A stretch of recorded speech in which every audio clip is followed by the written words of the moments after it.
Hey everyone, I'm Eric Franklin with your Garrison Public Affairs. This week we go on location to learn a little bit about the 120mm mortar. All that and more on this week's Great Big Podcast.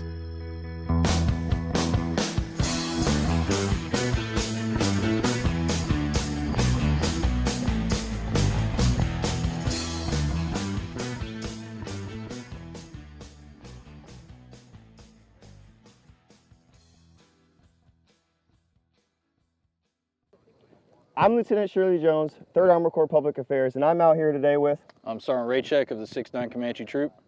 Sergeant, can you tell me what we're doing out here today? So today we're conducting our MORTEP live fire exercise to be qualified with our mortars, our 120mm mortar systems. Can you show me this 120mm mortar system? Yes, sir. So what do you got on this thing? So right now this is our M120. This down here is our pointing device, so whenever we have our cannons mounted inside of our track, we have a fire control computer that we can hook up to it and use that as a digital way to fire our mortars instead of what we call degraded. And then what do you got here? I'm assuming this is for when you're dismounted? This is, sir. So right now this is, as I said, we have it degraded. So basically this is without any digital systems attached to it. We just simply do it the way mortars have always been shot, which is using our M67 sight here, using the aiming stakes out there to fire with. Can you explain to me how you use the aiming stakes and then this system right here to lob rounds down range? So with our fisters and observing targets, they can give us a grid coordinate that they want us to affect. We take that in relation using shooting an azimuth from our position to the target's position, and then we lay the guns generally on that azimuth, and then we use our sights to refer to a certain number. We use 3,200 to use, and then from there we basically will fire a round. The fisters will come back with an adjustment. We input that in here, and then we fire another round, and they'll bracket us onto our targets until we get to where they need us to effect. And then once you're confirmed on target, how many rounds can you effectively get down range? So depending on what we're trying to effect, we can shoot anywhere as small as 1 to 2 rounds per gun, all the way up to as many as needed, 50, or if we wanted to. When it comes to radio, am I supposed to say repeat or say again? So unless you want us to fire the same mission again, that's when you would say repeat. Otherwise, if you just want me to say what I said last, then it's say again. All right.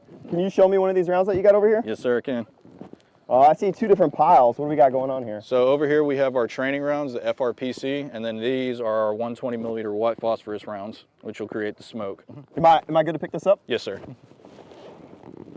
Oh, that's a heavy son of a gun. 35 pounds. 35 pounds. And what's in here? So it's filled with white phosphorus. Oh, M734 Alpha 1 fuse. Can you explain to me what this fuse is? Yes, sir. So it's a multi-purpose fuse. It has 4 different settings on here, 2 different proximities, an impact, and a delay setting. Yeah. Can you let me know what the difference is between prox, impact, and delay? So with the proximity setting on it, it has a small little radio signal in it that allows the round to know how far it is from the ground. And depending on which one of the 2 settings we are, it'll detect how far it is and then explode whenever it reaches that specific height. And then what do we got down here? So down here are cheese charges. They're filled with nitroglycerin, and there are added propellants for the round. So as we add more of these, it allows the round to fire further down range. And you would typically shoot 2, 3, 10 of these downrange to make a screen? Depending on how big they want the screen and what direction it needs to go, taking in other accounts like the wind direction and other things like that, we can shoot as many as 1, 2 to as many as needed to create a big enough screen. That's pretty cool. How many team members do you have on a gun team? So a normal gun team consists of 4 people together. So you have your squad leader who's in charge of everything, the gunner who manipulates the sight, and then your AG who helps him manipulate the bipod and helps hang rounds for him. And then you also have the ammo bearer, the AB. He's the one who's checking and prepping rounds and bringing them to the AG. The AG hangs the round, fires it. The gunner manipulates the sight, get back on the poles, and then rinse and repeat. Squad leader the whole time is filling in any position that he needs to. Sometimes AB, sometimes AG, and if need be, gunner. Squad leader's smoothing that friction point. Exactly, sir. All right. What's it take to be effective as a team? It takes communication and speed. Communication and speed. And a little bit of strength. Can you explain what you mean by communication and speed? So whenever we're firing, it's very loud. And if everybody is not paying attention to each other, they can very easily cause confusion. Like for instance, if we have a mission and we have to shoot a charge 3 on there, if nobody's listening to me and they start putting extra rounds on there, rounds are going to go in different places. Charge 4, charge 2. Charge 2, charge 4, and charge 0. We're going to have rounds landing all over the place. So effective communication between the gun team itself and our FDC team as well, along with the fisters, makes a cohesive unit, or a cohesive element. And then to build on this communication, what do you do as a team? So what we like to do is we'll take our gun systems out and we practice pretty much any time we have free time. Really? If you ever go in front of our troop, we've always got our guns out in the front yard and just running gun drills the whole time. That's awesome to hear. Fire! Again, I'm Lieutenant Shirley Jones, and I got Sergeant Ray Check. You're going to see more of this on the Great Big Podcast. Okay, so maybe your commute doesn't look quite like this, but don't let the road throw you an unexpected curve. Many riders would tell you that riding in heavy traffic or on the freeway is the most dangerous thing people do routinely on a motorcycle. Not true. 73% of single rider mishaps happened on curves. Stay focused, stay aware, stay alive. Readiness through safety. Number 4 gun! Deflection! 3280! Elevation! 1299! 1299! 7 rounds, FRTR charge 2! When ready! FRTR charge 2! 2 8 rounds. Welcome back. I'm Lieutenant Shirley Jones. And I'm Staff Sergeant Cremens at Comanche Troop, Mortars, 6'9 Cav, 3rd Armored Brigade Combat Team. What are we doing out here today, Staff Sergeant? So right now we're shooting our Table 4, 5, and 6 mortar evaluation program en route to National Training Center for the 3rd Armored Brigade Combat Team. What is your role in this? So my role as a Staff Sergeant 11 Charlie, I'm a platoon sergeant / section leader, so I'm in charge of 4 guns, as well as running the fire direction control for these weapon systems. When ready! Tell me what that is. I have no clue. So for Fire Direction Center, what you're doing is you're getting the target description, grid, and how to attack that type of target, and you're processing it through your fire control computer and relaying that information onto the gun line so they have timely and accurate indirect fires for maneuvering elements. So that's when you were telling the guys, yelling out each tube, what they're doing, and then they can use their sights to lay on the target? Yes, sir. So you have what's called aiming stakes. We use our sight picture onto the aiming stakes as a reference point, so we can go from mortar firing point to target. Awesome. So you are out here training for NTC. You're going to support 3rd Armored Brigade Combat Team? Correct, sir. What does that look like? So right now in 6'9 Cavalry, it's a reconnaissance squadron. So we're going to be bouncing back between Apache, Bandit, and Comanche Troop and helping deliver timely and accurate fires. Are you delivering fires for dismounted troops, mounted troops? Like, where's this going? Sir, it's all kinds of targets. It's all kinds of targets? Yes, sir. Anything you guys need, or anything they need, you guys are going to lay ordnance on them? Yes, sir. Yeah, that's correct. With your 4 gun tubes, how much ordnance could you actually lay on a target? So this tracked mortar carrier holds 69 rounds. It's about 24 vertical, which carries illumination and white phosphorus, and about 45 rounds of HE per carrier and gun. Wow. What size mortar is the best all-around mortar? 120 millimeter, sir. I love it. 1 gun! Deflection! Deflection! 3293! 3293! Elevation! Elevation! 1238! 1238! Number 2 gun! Deflection! 3278! Elevation! 1236! Mark!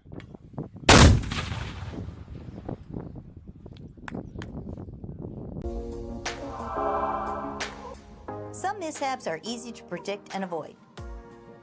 Others happen when you least expect it. Many people believe ASMIS only comes into play after a mishap. Wrong. It's about correcting problems before the inevitable happens. Identify hazards during an inspection using a checklist based on the Code of Federal Regulation and Army regulations. Then recommend controls. In the hazard module, hazards are tracked on a HAZ list. This allows the necessary corrective actions to create a safe workplace. Once a mishap happens, it's too late to use ASMIS to its full potential. General Byram signed the Headquarters Department of the Army Executive Order 175-23, mandating all safety professionals use the first true total Army SOH information management system. We're here to help you train. On the CRC website, go to the ASMIS banner where you will see the available training tab. Here you will be able to register for residential or online training conducted monthly. Please sign up today because in safety, we have work to do. Hey, welcome back. So I saw earlier that you guys were out there with some mortarmen. Tell me a little bit about what that was like for you. So I was out there for their MORTEP, their mortar evaluation program. That platoon sergeant was getting all his guys online, and they had, what was it, 1 through 4, 1 through 5 teams shooting rounds downrange. It was a pretty cool experience, actually. Yeah, so, I thought it was pretty cool, watching the video and just checking it out. It was pretty fun. So for you, seeing the ordnance on that side, how was it different for you? Yeah, so my previous job, I was EOD. Okay. Well, sometimes we see stuck round procedures, right? The mortar gets stuck in the tube. Maybe they didn't clean it right and stuff like that. So my job was to go out there and get it unstuck. Or if it was a UXO, unexploded ordnance, I had to go take care of that kind of stuff.